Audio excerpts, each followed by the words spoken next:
पप्पू और पनौती से, समझे। पप्पू और पनौती इस देश के लिए हैं चुनौती, क्योंकि एक सांपनाथ और एक नागनाथ, और देश की जनता होती जा रही है नाथ।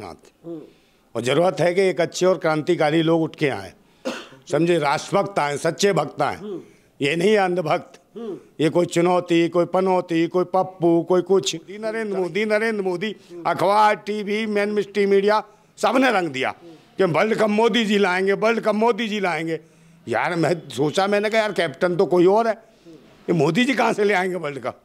और वहाँ पर लगा सारे के सारे इतने अंधभक्त थे पूरे भारत के, बीजेपी वाले पहुँच गए और उन्हें भी वहाँ ठगा गया, समझे नहीं। 3-3 हज़ार की टिकट 3-3 लाख की बेची गई, उन्हें भी लूटा गया, अंधभक्त भी लूट रहे थे, दांत निकल रहे थे, गम किसी से कह नहीं पा रहे थे वो अपना। ये पूरी दुनिया में एक मजाक उड़ाएगा। ये जितने जो इकट्ठे हुए थे ना भूतनी के, जो जय श्री राम का ट्रोल कर रहे थे, डेविड वार्नर वहाँ फील्डिंग कर रहे थे, डेविड वार्नर ने भी कहा शांत हो जाओ, बार बार जय श्री राम, जय श्री राम। अबे जय श्री राम के नाम पे तो पूरे देश का काम धंधा सब छीन लिया तुमने। हमारे देश में एक बीमारी आई थी जिसका नाम कोरोना था। कोरोना उतनी तेजी से नहीं फैला जितना तेजी से ये पनौती फैल रहा है। कांग्रेस के नेता राहुल गांधी कह रहे हैं कि नरेंद्र मोदी पनौती हैं, पीएम मतलब पनौती मोदी।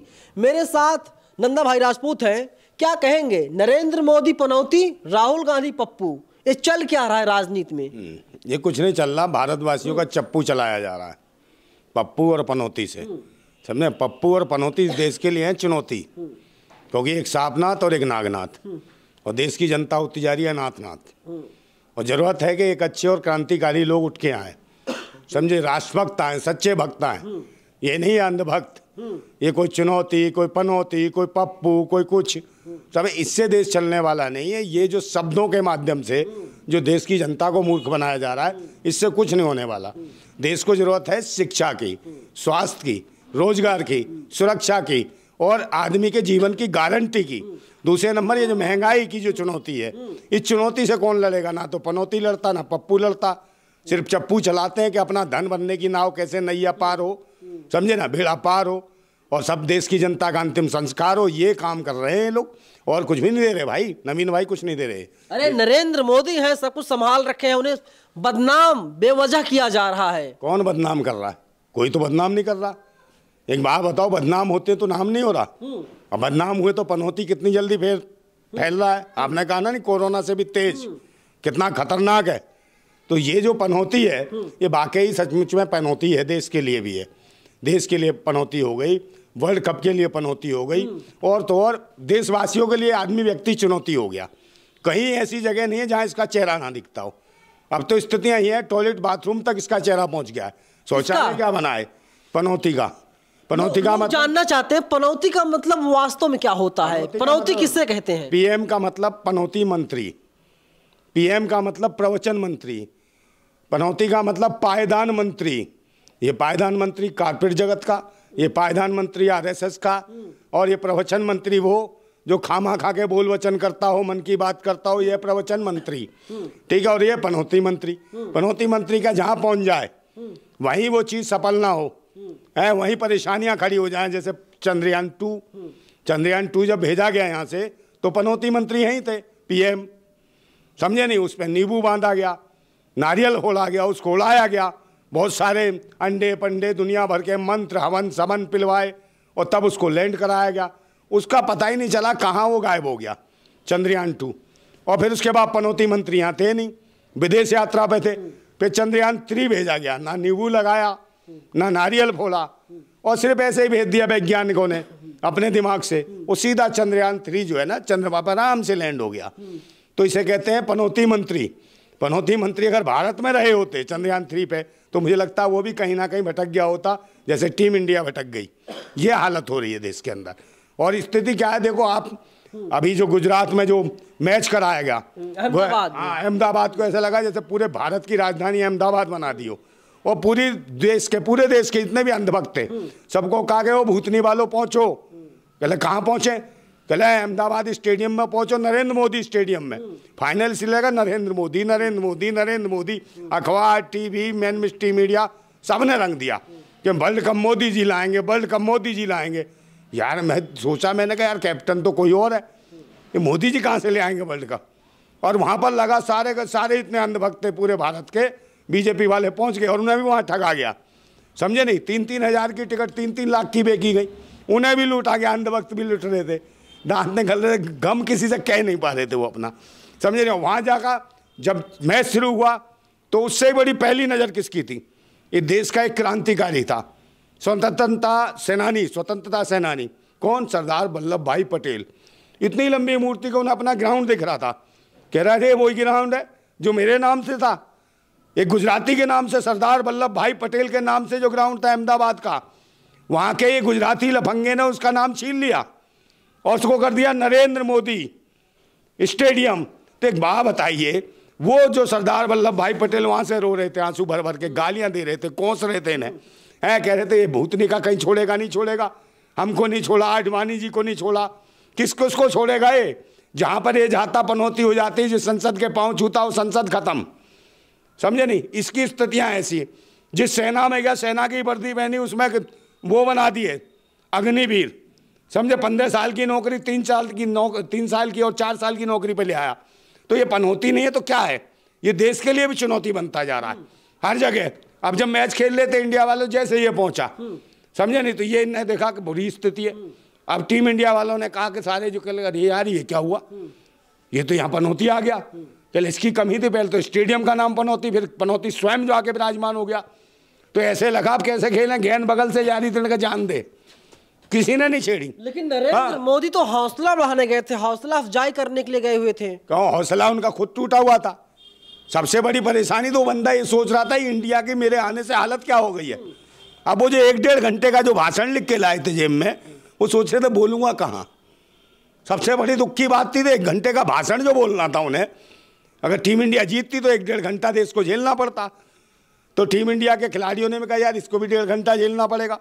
और सबसे बड़े दुख के बाद कि अगर फाइनल के मैच में अगर हम जीत भी गए तो कहीं हमारा भी ऐसा ना हो, तिरस्कार हो, है, हमें भी नज़रअंदाज किया जाए, जैसे महेंद्र सिंह धोनी को किया जा रहा है, कपिल देव को किया जा रहा है, क्योंकि वर्ल्ड कप के विजेता हैं, विश्व विजेता रहे दोनों, इन्होंने टीम इंडिया को विश्व कप दिलाया। कपिल देव को नहीं बुलाया, धोनी को नहीं बुलाया, तो उन्होंने कहा कहीं ऐसा ना हो यार वर्ल्ड कप हम जीत लें। रोहित शर्मा ने कहा यार मुझे भी नहीं बुलाएंगे कल, उन्होंने कहा लौटो हार जाओ, खत्म करो कलेश, और फिर 1.5 घंटा ये भी पकाएगा, ये आ गया है यहाँ। तो आधी तो बॉडी लैंग्वेज वहीं ढीली हो गई उनकी।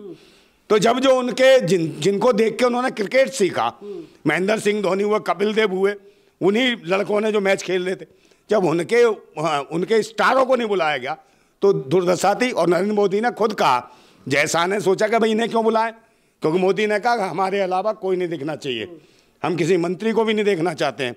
देखा अब तक इतने कार्यक्रम हुए, किसी मंत्री की फोटो नहीं होती है, पर्यटन मंत्री के साथ में, पनौती मंत्री के साथ में, किसी की नहीं होती मंत्री की, इनकी सरकार में है, अकेले। उन्होंने कहा अकेले। और उन्हें ये डर था कि मोदी जी के सामने कहीं धोनी जी आ गए तो धोनी होनी रह गई क्रिकेट ग्राउंड में, क्योंकि उनके चाहने वाले हैं, जितने भी क्रिकेटर प्रशंसक हैं वो सब तुम्हारे धोनी के और कपिल देव के चाहने वाले हैं, कहीं वहाँ कहें धोनी धोनी धोनी। और ये निश्चित था अगर महेंद्र सिंह धोनी ग्राउंड में आते तो धोनी होती। लेकिन एक बात बताइए, कपिल देव का जिस तरीके से बयान आया, उन्होंने कहा कि मुझे इनवाइट नहीं किया गया, मैं चाहता था मैं वहां पर जाऊं, लेकिन भूल जाते हैं, काफी बिजी थे जय शाह और उनकी टीम। हाँ, तो वो उन्होंने कहा ना कि इनको इलाज की जरूरत है, ये पनौती है और देश के खिलाड़ियों के लिए भी चुनौती है। वो तो चाहते थे कि मैं तो आते ही आता, साथ में हमारी विश्व कप विजेता जो टीम थी 1984 की वो भी आती, पर उन्हें नहीं बुलाया गया। क्यों नहीं बुलाया गया? एक तो यही था कि कपिल देव का वहाँ नारे लगना शुरू हो जाते, क्योंकि पहला वर्ल्ड कप जिताया। और आज जो क्रिकेट जो इतनी ऊंचाइयों पर है, बीसीसीआई इतनी ऊंचाइयों पर है, कल तक उसे फाइनेंस करने को तैयार नहीं था। जब कपिल देव उस टाइम में ज़माने में खेलते थे क्रिकेट, है तो वो एक ही जोड़ी जूते वो साल भर चलाते थे मैच में। तो जब क्रिकेट का जो वर्ल्ड कप जीत के लाया 1984 के बाद, फाइनेंस होना शुरू हुआ है। आज तो लोग खुद फाइनेंस कर रहे हैं, एक एक खिलाड़ी को करोड़ों रुपए दे दिए जाते थे। किसकी देन है? कपिल देव की देन है, जो वर्ल्ड कप ले आए, क्रिकेट को इतनी ऊंचाइयों पहुंचा दिया। इंग्लैंड वाले नहीं पहुंचा पाए इतनी ऊंचाइयों पर जितना कपिल देव ने ऊंचाइयों पहुंचाया। और सबसे बड़ी पनौती ये रही उनकी कि हम हिस्सा ने कहा यार ये तो आ जाएंगे, ये भी गलत रहेगा। दूसरे नंबर ये निगाह भी रखते हैं कि कौन हमारी पार्टी, कौन मोदी जी के तलवे चाटेगा, वहाँ उस खिलाड़ी को बुलाओ। तो उनको सबको बुला रखा था, मैंने इनको नहीं बुलाया क्योंकि ये किसान आंदोलन में कपिल देव ने किसानों के समर्थन में बयान दिया था, आपको याद होगा। तो वो इन्होंने गांठ मान ली कि नहीं, इस आदमी को नहीं बुलाना। फिर महिला खिलाड़ियों, जो रेसलर खिलाड़ी थी, वो अपने शोषण जो हुआ उनके साथ, उन शोषण उसके खिलाफ आवाज बुलंद कर रही थी। तो कपिल देव एकमात्र सबसे पहले खिलाड़ी थे जो उन महिला खिलाड़ियों के समर्थन में आए। बाकी के मुंह में जो है ना दही जम गई थी भूतनी वालों के, वो सारे क्रिकेट मैच में थे, पर कपिल देव को नहीं बुलाया। महेंद्र सिंह धोनी ने भी कहीं ना कहीं समर्थन किया था, उनको भी नहीं बुलाया।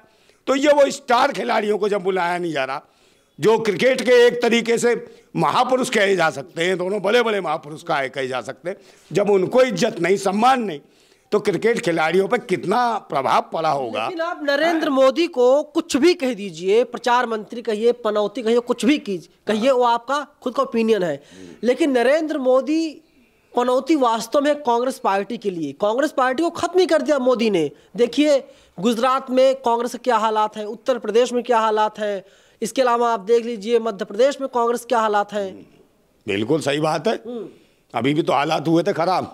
किसके हैं? कांग्रेस के वहां भी तो हुए थे, जहाँ जय बजरंगबली कहा था, कहाँ किए थे? कर्नाटक में, वहां भी हालात खराब हो गए। अरे कांग्रेस के हालात खराब नहीं है भाई, ना भाजपा के, ये दोनों एक ही हैं। मैंने कहा नहीं, दोनों ही आरएसएस बनाने वाली कांग्रेस है, ठीक है, और आरएसएस ने बनाया भाजपा को, जनसंघ को, ये सब एक ही हैं। ये सब आपस में पब्लिक को मूर्ख बना रहे। मैं कह रहा है ये चुनौती है देश के लिए, पप्पू और पनौती दोनों है चुनौती, इनसे बचने की जरूरत है। और बार बार मैं कहता हूं, मान्यवर काशीराम जी कहते थे कि एक सांपनाथ है, एक नागनाथ है, और मैं सच्चाई कह रहा हूं कि सांपनाथ और नागनाथ का गेम है, इसके चक्कर में मत फंसिए। आप एक नया रास्ता, एक क्रांतिकारी होगा, क्योंकि हमारा देश का जो संविधान है वो बार बार सचेत करता है कि हम जो है समाजवाद की ओर जाएं। हम समाजवाद को स्थापित करना चाहते हैं, ये साम्राज्यवाद को स्थापित करना चाहते हैं नागनाथ और सांपनाथ, समझे नहीं? हमारा है समाजवाद, समता मूलक समाज, सबको समान अधिकारों की बात करना चाहते हैं। मतलब समान अधिकार है कहाँ? यहाँ तो अत्याचार है, लूट है, आज भी जाति और धर्म के नाम पे लोगों को कूटा पीटा जाता है, समझे नहीं? छुआछूत होती है, आज भी जाति धर्म नाम के लोगों को ये इज्जत दी जाती है। तो ये स्थितियां हैं जब भारत का संविधान नीचे स्तर पर नहीं आ पाया, काम नहीं कर पा रहा, उससे पहले ही भारतीयों के जो अधिकार हैं संविधान के अंदर वो छीने जा रहे हैं, वो खत्म किए जा रहे हैं। उसकी लड़ाई लड़ने की जरूरत है। और ये जीता जागता सबूत है कि आज जो कारपोरेट जगत, जो उद्योगपति, जो मैं कह रही ना, एक साम्राज्यवाद स्थापित किया जा रहा है देश के ऊपर, इससे बचने की जरूरत है। और सामंतवादी व्यवस्था को थोप रहे हैं, मैं कह रहा हूँ सामंतवादी व्यवस्था को थोप रहे हैं। दूसरे नंबर जो स्थितियां भी वही चल रही हैं। कौन सी स्थितियां चल रही हैं? बेचने की देश को, समझे? सबसे पहले किसने कंपनी बेची? एक कांग्रेस ने, ठीक है ना, कांग्रेस ने प्राइवेटीकरण एक कंपनी का करा। फिर उसके बाद बीजेपी आई, उसने दुनिया भर के कर दिए। सबसे पहले ताला किसने खुलवाया मंदिर का नाम पे? कांग्रेस ने। फिर उस पर आंदोलन किसने करा? बीजेपी ने। तो ये दोनों एक हैं, ए बी टीम है ये दोनों, कांग्रेस बीजेपी, जो देश के लोगों को मूर्ख बना रही है, समझे? हिंदू और मुसलमानों के ऊपर लड़ाती है, जात पात के ऊपर लड़ाती है, मगर आज तक कहीं भी संविधान को सही तरीके से, जो संविधान जो कहता है कि मेरा इस्तेमाल करो, मैं पूरे देश को खुशहाल बना दूंगा, उसका इस्तेमाल नहीं किया। संविधान को खत्म करने के लिए लोगों का इस्तेमाल किया जा रहा है। विभिन्न जाति, विभिन्न धर्म के लोगों को, दलालों को तैयार करा जा रहा है। आज जरूरत है कि भारतीय संविधान के जो मिशन पे जो काम करता है, क्रांतिकारी मिशन की जरूरत है। मगर आज संविधान के लिए मिशन वाले नहीं है, वो भूतनी के कमीशन वाले इकट्ठे हो गए हैं, जिसकी वजह से देश का संविधान और लोकतंत्र खतरे में है। इससे हमें बचने की जरूरत है। और संविधान को बचाने की तो आज जरूरत है हमें कि ईवीएम का विरोध करें, ईवीएम मशीन का हम विरोध करें, पूरी तरीके से विरोध करें, समझे? और बैलेट पेपर पर चुनाव हो, तब तो एक नई सत्ता में परिवर्तन हो सकता है। एक सच्चे लोग आ सकते हैं, ईमानदार आ सकते हैं। और पार्टी बेसिस पे अगर आप देखोगे, आप अपने क्षेत्र में देखो, चेहरे पे वोट दो, चुनाव चिन्ह पे वोट मत दो। कि आप जो चुनाव चिन्ह जो बिक रहे हैं, आप आगे, मेरी तो मांग है भारत निर्वाचन आयोग से, चुनाव चिन्ह पार्टियों के रद्द किए जाएं, और जो प्रत्याशी लड़ता हो किसी पार्टी का, उसका चेहरे पर वोट दिया जाना चाहिए। चुनाव चिन्ह की जगह चेहरा होना चाहिए, क्योंकि देश की जनता को या क्षेत्र की जनता को ये पता हो कि फलाने आदमी का चेहरा ही हमारे बीच कभी आया था कि नहीं आया था। सवाल है कि जब विश्व कप हो रहा था अहमदाबाद के नरेंद्र मोदी स्टेडियम में, तो वहां पर तकरीबन 2.25 लाख लोग इकट्ठा थे, 1,60,000 लोग। और वहां पर JSR यानी जय श्री राम के नारे लगाए जाते हैं, और कहा जाता है कि जय श्री राम के नारे लगाए गए, उद्घोष हुआ है, और हमारा भारत जो टीम इंडिया है वो जीत जाएगी मैच। देखिए मेरी बात सुन लीजिए, ये पूरी दुनिया में एक मजाक उड़ाएगा। ये जितने जो इकट्ठे हुए थे ना भूतनी के, जो जय श्री राम का ट्रोल कर रहे थे, डेविड वार्नर वहाँ फील्डिंग कर रहे थे, डेविड वार्नर ने भी कहा शांत हो जाओ, शांत हो जाओ, बार बार जय श्री राम, जय श्री राम। अबे जय श्री राम के नाम पे तो पूरे देश का काम धंधा सब छीन लिया तुमने, समझे। जय श्री राम काय का। उसके बाद हनुमान चालीसा पढ़ रहे हैं। ये वो भूतने के जो घर में कभी एक बार भी हनुमान चालीसा नहीं पढ़े होंगे, मंदिर में भगवान पूछते होंगे, हनुमान चालीसा कोई पढ़ जाए, ये कभी नहीं पढ़ते होंगे। और ये 4 बार घर के अंदर जैसे जय श्री राम बोल के दिखा दें, इनके अम्मा पप्पा कूट देंगे ना भूतनी वालों को। वहाँ क्या कुछ जागरण हो रहा था जय श्री राम का या हनुमान चालीस का वो काम वो करा रहे थे, क्या सुंदरकांड करा रहे थे भूतनी वालों तुम वहाँ, मगर वहाँ कुछ नहीं था। मैंने कहा कुल मिला के उस क्रिकेट मैच को राजनीतिकरण दिया गया, राजनीति का एक नया रास्ता देता दिया कि मोदी के लिए एक बड़ी रैली हो जाए। मोदी अपना चेहरा चमकाना चाह रहे थे। बिल्कुल, मोदी के लिए एक रैली बुलाई गई क्रिकेट के माध्यम से, और क्रिकेट का खिलाड़ियों का इस्तेमाल किया गया, क्रिकेट जगत का इस्तेमाल किया गया, भावनाओं का इस्तेमाल किया गया। ये क्रिकेट प्रेमियों की भावनाओं के साथ खिलवाड़ किया इन्होंने, और इसके लिए इन्हें मुझे लगता है इनके ऊपर एक मुकदमा दर्ज होना चाहिए, प्रधानमंत्री के ऊपर, उज्जैन शाह के ऊपर, इनके ऊपर जेल के ऊपर डालें, इन्हें कार्रवाई करें कि देश के जो क्रिकेट प्रेमी की भावनाओं को हाथ पहुंचाया। क्योंकि जय श्री राम और जो वहाँ पर हनुमान चालीसा पर, वहाँ हर धर्म मजहब के खिलाड़ी थे भारत के अंदर। मेरी बात सुन लीजिए, हर धर्म मजहब के खिलाड़ी थे भारत के अंदर, समझे नहीं। और उनको क्या गया, पूरी दुनिया मजाक उड़ा। पहले भी हम वर्ल्ड कप जीत के आए नहीं आए, कपिल देव जीत के आए, वहाँ तो कहीं जय श्री राम के नारे नहीं लगे, वहाँ कोई हनुमान चालीसा नहीं पड़ा। ऐसे ही धोनी जी जीत के आए, हमारे देश में हुआ, तब कभी नहीं हुआ ये कि जय श्री राम का ट्रोल हो, इसका ये हो। तो ये बड़ी चीजें गलत हैं। तो इसलिए ऑस्ट्रेलिया का खिलाड़ी किस तरीके से ट्रॉफी का अपमान करता है, और अगर हमारी जो टीम इंडिया है, अगर उसने मैच जीता होता तो जो ट्रॉफी है उसको बड़े बड़े मंदिरों में ले जाया जाता, पूजा अर्चना की जाती। उसने अपमान किया ट्रॉफी का। कहाँ से अपमान किया, कहाँ से उसने पैर रखा उस पर? अरे उसने कहा कि हमारे पैरों में इतनी दम है, हम लोन देते हैं ऐसे उसको, हम में ये हिम्मत है। अरे कंगारू कितनी हिम्मत। उसने कहा हम मेहनत पे काम करते हैं, हिम्मत से काम करते हैं, हम वर्क करते हैं, हम ऐसे ही पता नहीं कितने आवाज पैरों के नीचे रौंद देंगे, हमें ये खेलने की कुव्वत है, हिम्मत है। हमारे देश का प्रधानमंत्री, हमारे देश का संविधान, देवी देवता नाम की भी कोई चीज होती साहब? देवता क्या, ये तो थोपते हैं सर पे, उन्होंने कहा हम पैरों पर रौंदते हैं। ऐसे न जाने कितने हम वर्ल्ड कप लाके खड़े कर देंगे। उन्होंने ये प्रधानमंत्री मोदी के मुंह पर थूका। क्यों थूका? क्योंकि जो ऑस्ट्रेलिया का जो था वो क्या नाम है, कैप्टन, जब उसने कहा कि मोदी जी के साथ फोटो खिंचानी है लास्ट में, तो मोदी जी यूं करके गए, तो उसने फोटो नहीं खिंचाई वर्ल्ड कप के साथ। उन्होंने कहा अच्छा भाई इतनी सी बात। उन्होंने कहा वर्ल्ड कप पे ही पैर रख के दिखा दिया, कह ले जिसके लिए पूरा तूने भारत रुला दिया, हम देख पैर के नीचे रौंद रहे हैं। उसने बेइज्जती कर दी इनकी, थूक दिया पनौती के नाम पे। ये पनौती एक नई तैयार कर दी, समझे, थूका इसके मुंह पे मोदी के ऊपर कि पैरों के नीचे रौंद दिया वर्ल्ड कप, ये ले। और ऐसे वर्ल्ड कप पता नहीं कितने पहले जीत लिए हमने, 5वें 6ठा है। राजनीति तो बात कर लेते हैं। कल राहुल गांधी का बयान आया। राहुल गांधी ने कहा कि देश में 3 जेब कतरे हैं, नरेंद्र मोदी, अमित शाह और अडानी। एक आता है माहौल बनाता है, ध्यान भटकाता है, दूसरा आता है जेब काटता है, तीसरा आता है और लठ बरसाता है। हाँ, ये जेब कतरे हैं, सही कहा। ये तीनों जेब राहुल गांधी बिल्कुल। और जो स्वयं में जो डकैत है राहुल गांधी, अपनी डकैती का बता। और केजरीवाल वो जो बैठा चोर, ये चोर डकैत और ये जेब कतरों ने तो देश को लूट रखा भूतनी वालों ने। और दूसरा कोई बोल दे तो उसके पीछे ईडी सीडी सब लगा दोगे, नौटंकी करते हो। अरे राहुल गांधी को जेल में डाला क्या इन्होंने? नहीं डाला। मनीष सिसोदिया को बना दिया निशाना, आजम खान साहब को बना दिया निशाना, इनको जेल डालने, समझे। उसको संजय सिंह को डाल दिया, केजरीवाल को तो नहीं डाला है ना, इसको डाला, किसको? राहुल गांधी को। और ये कह रहे हैं जेब कतरे हैं।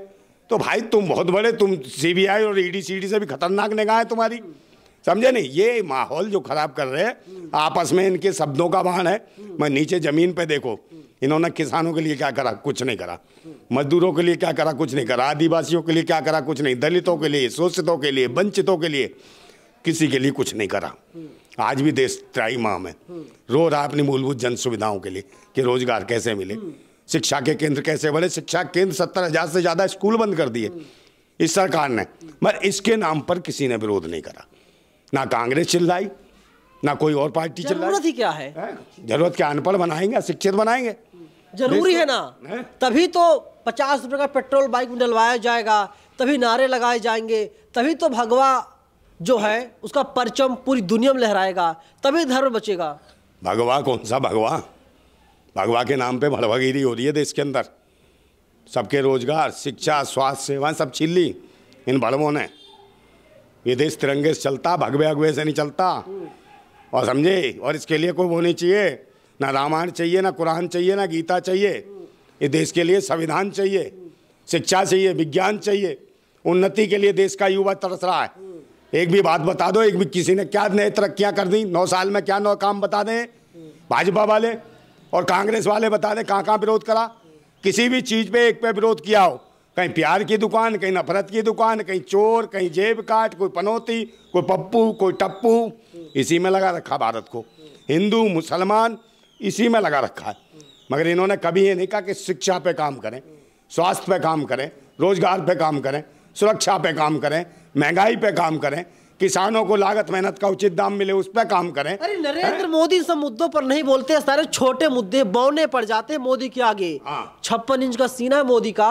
नरेंद्र मोदी इजराइल और फिलिस्तीन वाले मामले पर बोलते हैं, और नरेंद्र मोदी इजराइल के साथ खड़े हैं। अभी तक कहाँ खड़े हैं इजराइल के साथ? ट्वीट नहीं आया उनका, जो पहले ट्वीट आया था उन्होंने कहा कि मैं आतंकवाद के खिलाफ हूं, मैं इजराइल के साथ खड़ा हूं। हाँ, वो जो टूट था वो भी टूट गया, हाथ उस पर टूट होता है। और जब बहन की, जब मणिपुर में बहन बेटियों के साथ जो गलत होता तब क्या होता है? तब टूट नहीं होता। और इजराइल से, जिस आदमी को विदेश नीति नहीं पता भारत की, वो क्या करेगा देश के लिए? काय का प्रधानमंत्री है? पनौती मंत्री तो बोलेंगे ही ऐसे आदमी को, और क्या बोलेंगे? ये चुनौती मंत्री है, देश को चुनौतियों में डाल दिया इसने। लोग अपनी मूलभूत जन सुविधाओं के लिए तरस रहे हैं, दुखी हैं। बहन बेटियां अपनी इज्जत के लिए तरस रही, कैसे बचाएं? इन्हें मंदिर मस्जिद की पड़ी है, मगर हम जैसे क्रांतिकारियों को बहन बेटियों की इज्जत की पड़ी है। पहले इज्जतें बचानी है, उनकी असमतें हटानी। और ये क्या करेगा? इजराइल के साथ खड़ा हुआ, यूटर्न लिया ना बाद में इसने। किस में नहीं लिया यूटर्न? किसान आंदोलन में यूटर्न लिया इसने, नोटबंदी में यूटर्न लिया, जीएसटी में भी इसकी खराब हो गई, और अब इसमें भी यूटर्न लिया। भेजा ना इसने फिलिस्तीन को, क्या खर्चा पानी सारा कुछ भेजा, राहत सामग्री, और बाद में उसके समर्थन में इन्हें वोट भी करा। अब परेशान हो रहा है, समझे? पूरी दुनिया ने थूक दिया कि हमारी विदेश नीति हमेशा कमजोर, गरीब, मजलूम, लाचार के साथ खड़ी होती है। और हमारा संविधान ये कहता है कि जो कमजोर है, मजलूम है, शोषित है, वंचित है, उसके साथ खड़ा होना जरूरी है, हमारी जिम्मेदारी है भारत की विदेश नीति की। और यही वजह है कि हमारा भारत के पहले ही प्रधानमंत्री, अब इसको भी यूटर्न लेके आना पड़ा फिलिस्तीन के समर्थन में। और हम फिलिस्तीन के समर्थन में, पूरा भारत हमारा फिलिस्तीन के समर्थन में। इजराइल क्या कुछ नहीं है। इजराइल तो खुद ऐसे ही है, जब विदेशी मानसिकता के लोग हमारे भारत में घुस गए, जिन्हें यहाँ हमने शरणार्थी बना दिया, कि शरणार्थी आए थे, हमने दे दिया दयादान पे, पाल दिए भूतनी के, वही हमें नोच रहे हैं पाखंड के नाम पे। ऐसे ही इजरायली हैं वो यहूदी, समझे ना, जिन्हें उसने मारा था हिटलर ने, कूट कूट के भेजा था भूतनी वाले को, सबको, इनको हिटलर, समझे? उनको पनाह किसने दी? फिलिस्तीनियों ने। उन्हें पाला सफोलों को, आज वो सांप बन गए, वही फिलिस्तीनियों को डस रहे हैं। तो आज उन्हें भी आज़ादी की जरूरत है, फिलिस्तीनियों को, और आज़ादी मिलके रहेगी। और भारतवासियों को भी आज़ादी की जरूरत है इस पाखंडवाद से, इस लूट से, समझे ना? ये आरएसएस, भाजपा और कांग्रेस की लूट से आज़ादी की जरूरत है, संपूर्ण आज़ादी की जरूरत है। और इस आज़ादी को अगर दिला सकते हैं ना, सबसे पहले ये जो ईवीएम है, ईवीएम मशीन का विरोध, ये जब तक नहीं जाएगी हमारी संपूर्ण आज़ादी के लिए रोड़ा है, समझे? बैलेट पेपर पर चुनाव होना चाहिए। अगर हिम्मत है कांग्रेस, भाजपा और आरएसएस की, तो बैलेट पेपर पर चुनाव करा के देख ले। अगर दोनों भी 25 सीटें ले आए तो मान जाऊंगा मैं, पूरे देश के अंदर। इतने बुरे हालात हो जाएंगे? अरे इन्हें देना ही नहीं चाहता कोई वोट, जूते मारना चाहते हैं इन्हें। हाँ, सही बता रहे हम। नहीं तो स्टाम्प पेपर छपवा लें, एक तरफ ये भी दे लगे किसको जूता देना है, तो जूते का भी चिन्ह लगा दें, दे जूता उसके सामने पड़ेगा। आखिरी सवाल एक है कि जो राइट विंग के तमाम लोग हैं, बीजेपी सपोर्टर हैं, वे लोग कह रहे हैं देखिए भारत को ये जो मैच हारना बहुत जरूरी था। हारना क्यों जरूरी था मैं बताता हूं आपको, कि 1983 में जब विश्व कप कपिल देव लेकर के आए थे, विश्व कप जीते थे, तो उस वक्त इंदिरा गांधी की सरकार थी, उन्हें इस्तीफा देना पड़ा। 2011 में भारत विश्व कप जीता, मनमोहन सिंह को इस्तीफा देना पड़ गया। और अगर ये भारत, टीम इंडिया विश्व कप को जीत लेता, तो कहीं ना कहीं नरेंद्र मोदी को भी इस्तीफा देना पड़ता और अब तय हो चुका है नरेंद्र मोदी 2024 में ही चुनाव जीतेंगे। हाँ तो वो तो जीतेंगे नहीं, इस्तीफा देने की क्या बात है, नहीं तो वैसे मार के भगाने के चक्कर में देश, विद्रोह करने के चक्कर में, और दूसरे नंबर उन्हें पीटने के चक्कर में जो ज्योतिषी जो हवन कुंड करके बता रहे थे भूतनी को, मेन मिस्ट्री मीडिया वालों, वो जो बैठा रखे थे, तो बड़े बड़े कसीदे आ रहे थे कि मोदी जी वर्ल्ड कप लाएंगे, मोदी जी वर्ल्ड कप जाएंगे। अबे मोदी तो वर्ल्ड कप मैच के दौरान था, टीम सही बॉलिंग नहीं कर पा रही थी। ये प्रधानमंत्री इतनी तेज फेंकता है, ये फेंकू है, इससे भी एक ओवर फेंकवा लेते शायद मैच जीत जाती इंडिया।